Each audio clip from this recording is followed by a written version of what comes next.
જય શ્રી કૃષ્ણ. નમસ્કાર મિત્રો, મારી આ એલજી ભક્તિભાવ યુટ્યુબ ચેનલમાં તમારું હાર્દિક સ્વાગત છે.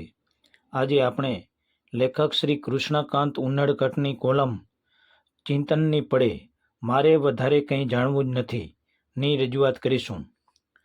જ્ઞાનનું એક પ્રમાણ એ છે કે શું જાણવું અને કેટલું જાણવું, ક્યાં બોલવું અને કેટલું બોલવું, શું બોલવું અને શા માટે બોલવું. આપણી જિંદગીમાં જે કંઈ બને છે અને આપણે જે કંઈ કરીએ છીએ એનો કોઈ ઉદ્દેશ હોવો જોઈએ. માણસનો મોહ એને બધા તરફ લઈ જાય છે, પણ માણસનું જ્ઞાન એને પોતાની તરફ લઈ જાય છે. જ્ઞાની માણસ એ છે જે બીજા કોઈની જિંદગીમાં કારણ વગર કોઈ દખલ કરતો નથી. આપણે જો એવું ઈચ્છતા હોઈએ કે કોઈ મારી લાઈફમાં દખલ ન કરે તો આપણે પણ કોઈને ખલેલ ન પડે એની કાળજી રાખવાની હોય છે. શું શીખવું એની સાથે શું ન શીખવું એની સમજ જિંદગીમાં જરૂરી છે. દરેક માણસમાં ગજબની શક્તિ હોય છે. આપણે આપણી શક્તિનો ઉપયોગ કરીએ છીએ કે વેડફીએ છીએ તેના પર આપણા વજૂદ, આપણું વર્ચસ્વ અને આપણા પ્રભાવનો આધાર રહે છે. કેટલાક લોકો કારણ વગર બીજાની લાઈફ પર નજર રાખતા હોય છે. કોણ શું કરે છે, શા માટે કરે છે એનું ધ્યાન રાખતા હોય છે.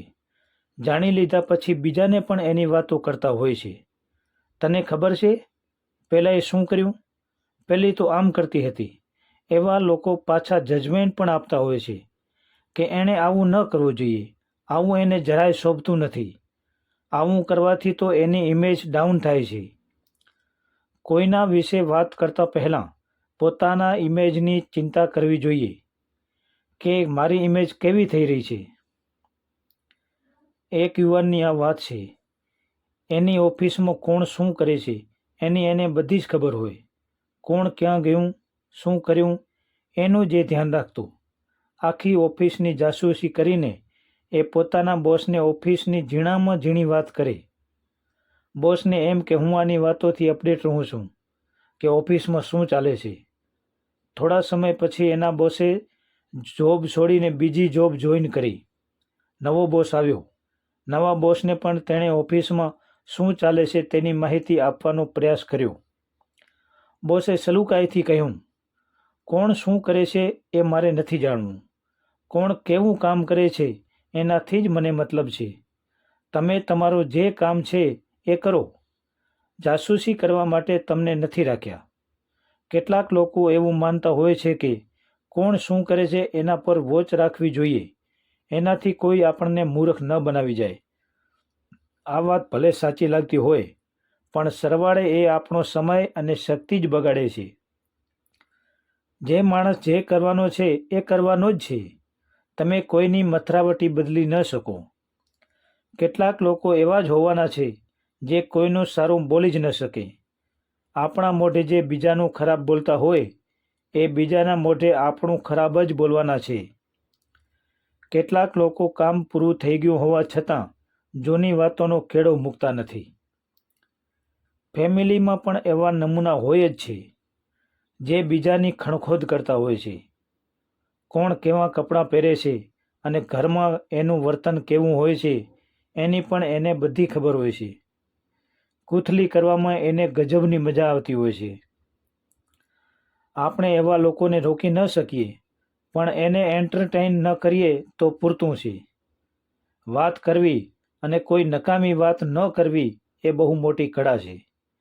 કેટલાક લોકો ફોન પર કારણ વગરની વાતો કરતા હોય છે.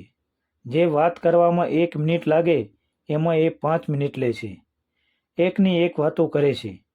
એક વખત એક ભાઈએ ફોન કરનારને ચોખ્ખા શબ્દોમાં કહ્યું કે એક વખત કહ્યું એમાં સમજાઈ ગયું, વારે વારે કહેવાની કંઈ જરૂર નથી.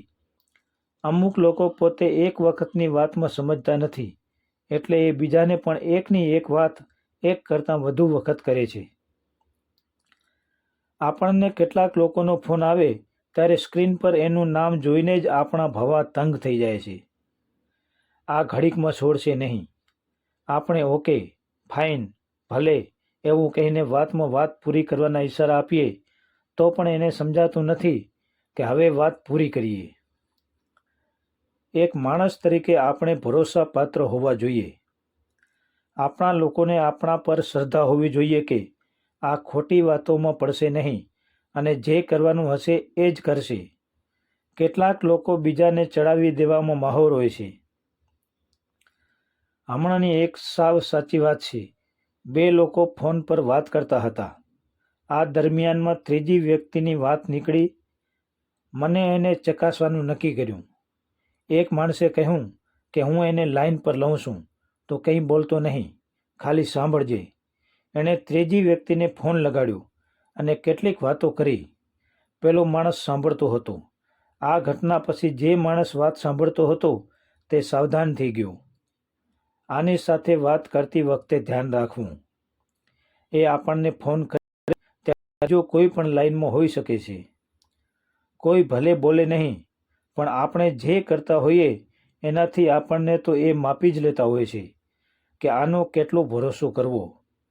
કોઈ આપણો ભરોસો ન કરતું હોય ત્યારે આપણે એ પણ વિચારવું જોઈએ કે મારામાં એવી કઈ ખામી છે કે લોકો મારા પર ભરોસો મૂકતા નથી. કેટલાક લોકો પર આપણે આંખ મીચીને ભરોસો કરીએ છીએ.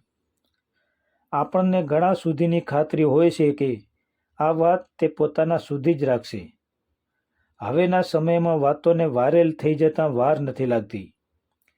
એના કારણે જ લોકો હવે વાત કરતાં પણ ડરવા લાગ્યા છે.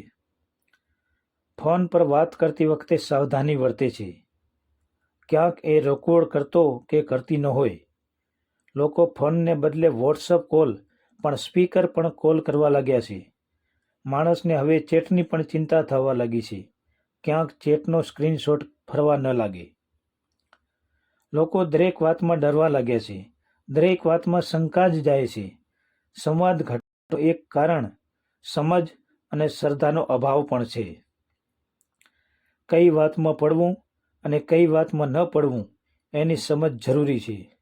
આપણે જ ઘણી વખત કહેતા હોઈએ છીએ કે રહેવા દેને, મારે એમાં પડવું નથી, કારણ વગરની ભેજામારી ક્યાં કરવી.